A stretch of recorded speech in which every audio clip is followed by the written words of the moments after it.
भाजपा सरकार में भ्रष्टाचार चरम सीमा पर। सुभाष चंद्र श्रीवास्तव। देवरिया जिले के जिला मुख्यालय पर समाजवादी पार्टी के राष्ट्रीय सचिव पूर्व विधायक सुभाष चंद्र श्रीवास्तव ने आज प्रेस कॉन्फ्रेंस के दौरान कहा है कि बीजेपी की डबल इंजन की सरकार में दोनों इंजन आपस में टकरा रहे हैं। कुछ चुनिंदे उद्योग घरानों को फायदा पहुंचाया जा रहा है। आम जनता पूरी तरह से परेशान है। कानून व्यवस्था पूरी तरह से चरमरा गई है।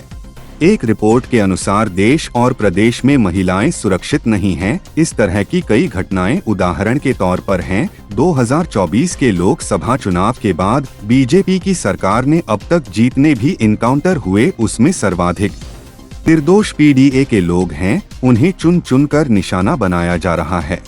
आपकी उपलब्धि ये है कि पूरी दुनिया में तेज रफ्तार से अरबपति पैदा करने वाला हिंदुस्तान हो गया। सबसे ज्यादा अरबपति आपने पैदा किया।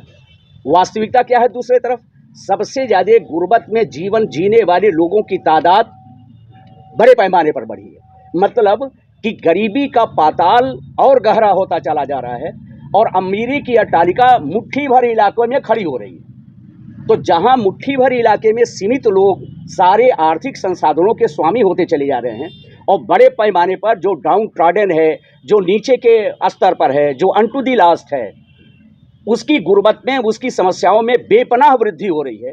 तो जहां इतनी बड़ी आर्थिक क्षेत्र में गैर बराबरी हो, ऑक्सफैम का रिपोर्ट आप सभी जानते हैं, आप सभी विद्वान लोग हैं, आप जानते हैं कि ऑक्सफैम की रिपोर्ट में क्या है। पिछले 10 वर्षों में जो वेल्थ का जनरेशन हुआ है, जो आर्थिक संपदा का सृजन हुआ है, उसका सबसे बड़ा हिस्सा केवल 1% कारपोरेट घरानों के स्वामियों के पास चला गया। तो इस तरह की जहां आर्थिक नीतियां हैं, रोज चिल्लाया जा रहा है जीडीपी हमारी बहुत बढ़ रही है, 5वीं अर्थव्यवस्था हम हो गए, शीघ्र ही हम 3री अर्थव्यवस्था होने वाले हैं।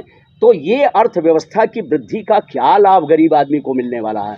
अर्थव्यवस्था के वृद्धि का सीधा रिश्ता एम्प्लॉयमेंट के जनरेशन से।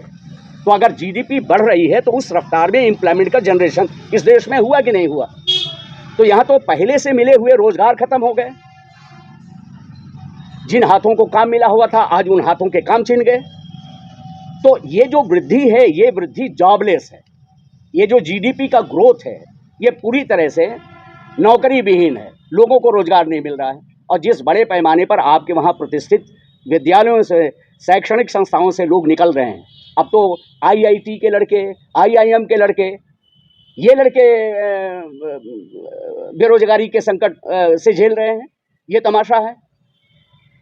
तो चाहे सबसे बड़ा मुद्दा यह है कि जो हम सभी समाजवादी लोग, जो हमारा संकल्प था, हम सभी का संकल्प था, 2 चीज़ें आम आदमी के जीवन में निर्णायक होती हैं, वो है दवाई और पढ़ाई।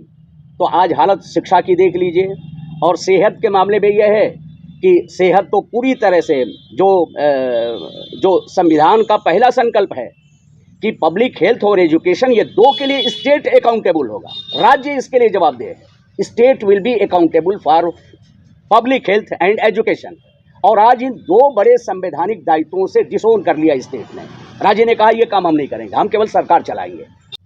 अब आप बताइए, निजी क्षेत्रों में जो बड़े बड़े अस्पताल खोल रहे हैं, बताइए आप, इससे ज़्यादा शर्मनाक बात और क्या हो सकती है कि निर्वाचित मुख्यमंत्री और सरकार में बैठे हुए लोग प्राइवेट अस्पतालों का उद्घाटन करें और सरकारी जो अस्पताल है वो छिन्न भिन्न हो रहा है, वहाँ की व्यवस्था चौपट हो रही है। आप जहाँ बैठे हैं, हमारा जिला अस्पताल कितना बढ़िया था, जिला अस्पताल से विहीन हो गए आप मेडिकल कॉलेज के नाम पर। अब यहां जिला अस्पताल नहीं हो पाएगा। तो जितने लोगों की जान जिला अस्पताल से बचती थी, गरीब लोगों के, वो तो जिला अस्पताल का अस्तित्व खत्म कर दिया। तो स्वास्थ्य के क्षेत्र में और शिक्षा के क्षेत्र में ये 2, जैसे आम आदमी के जीवन में इनकलाब लाना है, परिवर्तन लाना है, खुशहाली लानी है, तो शिक्षा और रोजगार के जरिए ही होगा, शिक्षा और सेहत के जरिए होगा। तो आज लोगों का जान बचाना भी बहुत मुश्किल हो गया और गुणवत्ता युक्त शिक्षा भी दिलाना किसान और मजदूरों के लिए, जो गिट्टी मिट्टी तोड़ने वाला मजदूर है, अपने बेटे को कैसे पढ़ा पाएगा? तो फिर से शिक्षा और सेहत दोनों से आम आदमी वंचित हो रहा है अपने संवैधानिक अधिकारों से।